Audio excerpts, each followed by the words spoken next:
Welcome to Pursuing Justice.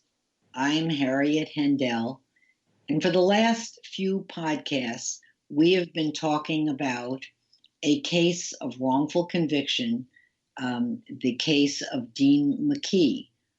I encourage people who have been listening to please go back and listen to the two podcasts with Seth Miller, who is the executive director of the Innocence Project of Florida. And he was Dean's lawyer in the case. He represented him over quite a few years. I guess it was maybe about 9 years, 8 years, something like that. And last podcast, we had Dean McKee with us and Danie, Danie CUTLER, his fiance, who didn't get a chance to say too much. So this program, I would very much like to have Danie speak to us. And Dean, I encourage you to please chime in when you have something you would like to add. Well, you just scolded me that she didn't get to talk, so I'm going to be quiet. Oh, no, I wasn't scolding you. All right. So what I find very interesting about your story, when I say your, I mean the two of you, is the length of time you have actually known each other. And I just learned that not very, very long ago. So Danie, take us back and tell us how you knew Dean and what time in your life that was. Well, I had moved to Florida from Virginia in 1987, and I met Dean. He tried to run my toes over with his PK Ripper bicycle at a skateboard competition, and it took him 3 times to get my attention. And I think I fell madly in love with him at that point. I thought he was the cutest boy I ever saw. And not only was he cute, but he was very sweet and kind and just a good-hearted person.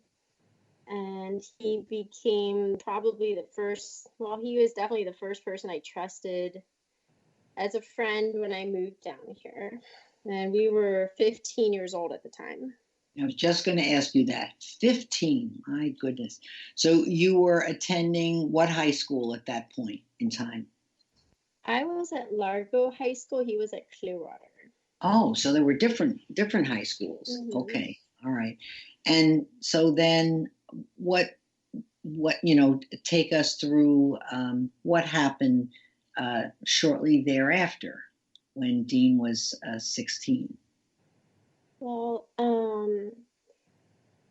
we met one night at a teen club, and he had been very sad, and his friends were all worried about him, and so we had a long conversation. And at that point, I always knew that the truth about the situation, that Dean was innocent. And when all of this went to trial, my parents had taken me away for the week of the trial because they were concerned that I was trying to get a ride to go there because I wanted to speak up for Dean. And at that point, my father was concerned about my name being all over the newspaper and being associated with this crime that had happened. So he was trying to prevent that, which I understand at this age. But after realizing how unjustly and unfairly the actual trial went, I could never understand how they could have convicted somebody that was innocent. And it kind of turned me into a social activist and later an environmental activist because I had a real strong, I just couldn't, it was very difficult for me to believe that the system that was supposed to work for people. I've always been raised to, be taught that, our government is on our side. And I grew up in Washington, D.C., and I always believed that. And this was my first real taste of injustice, and it stuck with me. And it was very discouraging at such a young age. Yeah, I would certainly think so. So you hadn't known Dean very long when he went to prison, and then there are decades between then and now. So how did that friendship survive all those years when he was locked up? Just writing, occasionally back and forth, visits, and we were, I kept telling him that we were just friends repeatedly, because at a young age I was told by a counselor, because I was so just distraught over this incident, that it would be harder for Dean to do the time and be connected to like friends and people on the outside, because I guess we were kids, and kids can be wishy-washy. I'm not really sure what the reasoning was, but he when we started writing and getting in contact, and I kept telling him we're just going to be friends, one day he asked me, "Who were you trying to convince that we're just friends, me or you?" And I was like, "Well, you, of course." But weren't there times where you lost contact with Dean, or am I wrong about that? No. Yes. There was a long period of time that I had originally tried to write letters to him, but they kept coming back to the house, and I was getting in trouble for writing him. And then it was many years later that I finally got the courage to send him one of the letters that I had written over the years, and just back and forth, and we were friends for a long time before we fell in love. That's we great. probably fell in love before that, but And you, let's talk about you for a moment. You are a teacher at the middle school level, teaching science, correct? Yes, ma'am.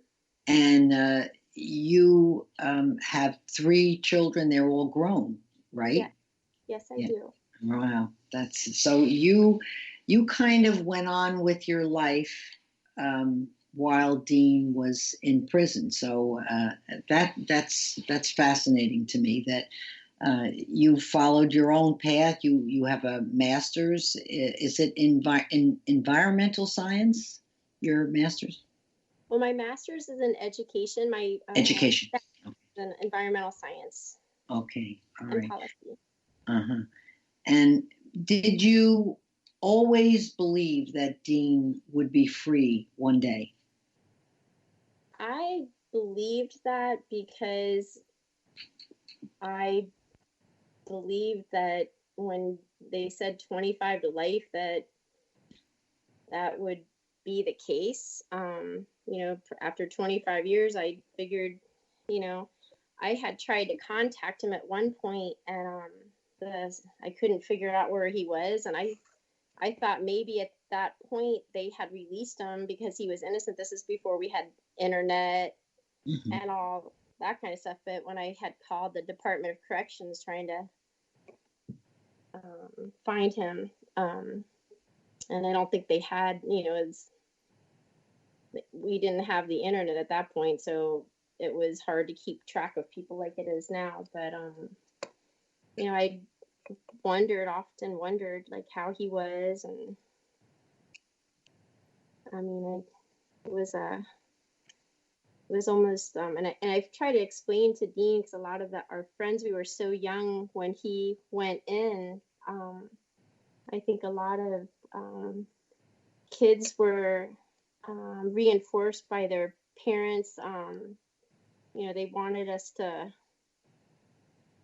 to live our life a certain way and to stay out of trouble and to keep us from harm and the kinds of things that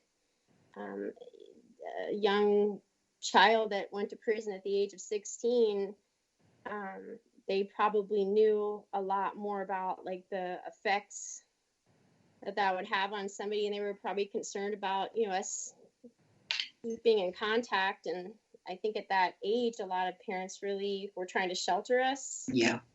And so. Can you understand that as a parent yourself? Absolutely. Right. Wondered that, like, what would I do? You know. That's right. That's right. Yeah. Change places with your parents. Yeah. What was it like when you finally did begin to visit Dean? And Dean, I don't know how many prisons you were in over 30 years. Did they move you around a great deal? Well, the Panhandle, the middle of the state, Miami. Oh boy. All over. All over. So, in terms of visiting Danie, how did that work? How far away was he in the farthest prison that you visited him? Everglades, down by Miami, and it was a beautiful drive. Long, I would guess, right? Long. A long, beautiful drive. I would leave after work on a Friday, and then I'd spend the night in the parking lot of the casino. And I, in my defense, I told her, please do not do that because I worried about her safety. He did. Yeah. And so then I just fibbed to him and say I wasn't doing that. But you were. Wow. So the visits, I visit 8 people in 4 different prisons, so I'm very familiar with what visiting is like. But for you, what was that like? I was really oblivious to the structure of the whole thing. And I mean, I kind of just went in there thinking that, you know, we're going to just hang out and it was going to just be like a very relaxed environment. And I think I raised the eyebrows of a lot of the staff in the sense that I'm kind of an open-hearted, open spirit, free spirit. And I think I came in there a little too free-spirited just with my friendliness and everything. But they got used to it. That's good. That's good. But I wasn't expecting, I don't know. Yeah, so much negativity. Yeah, there's a lot of negativity. Oh, yes. Getting to know people and just understanding the plight that Dean had been through, and it was very it's very difficult to see people that you care about and people that you learn to care about, knowing what they're going through, and that when you leave the visiting park, what they're going back to, all the negativity, right, and the violence and the danger and right, the craziness. There's a lot of danger. Indeed. Yeah. For you, Dean, weren't the visits from Danie a spirit lifter? Would you say? I mean, would you have been better without them or with them? I was better for it, but there's also the bittersweet component when it ends, and you know, you get your brief hug and your really brief kiss, and that's right. You got the police telling you, break it up, I'll take your ass to jail, which is a confinement inside prison. And you want to leave, but you also know that, like, I know she was emotional when she's getting in her car and she's leaving and going back to her life, and I got to turn around and go back into that madness. But I wouldn't have traded it. I wish it would have been easier, because I tried pushing her away because I knew how hard it was, and I didn't know when I was coming home, if I ever was coming home. That's right. The system, the parole system, they had the juvenile resentencing stuff going on at that time too, which they slammed the door onto that. So you're talking about the Atwell. There was an Atwell case about juveniles, Right. Well, there's also Miller, the Miller Rep case. Miller. Yeah, and the idea of having a mandatory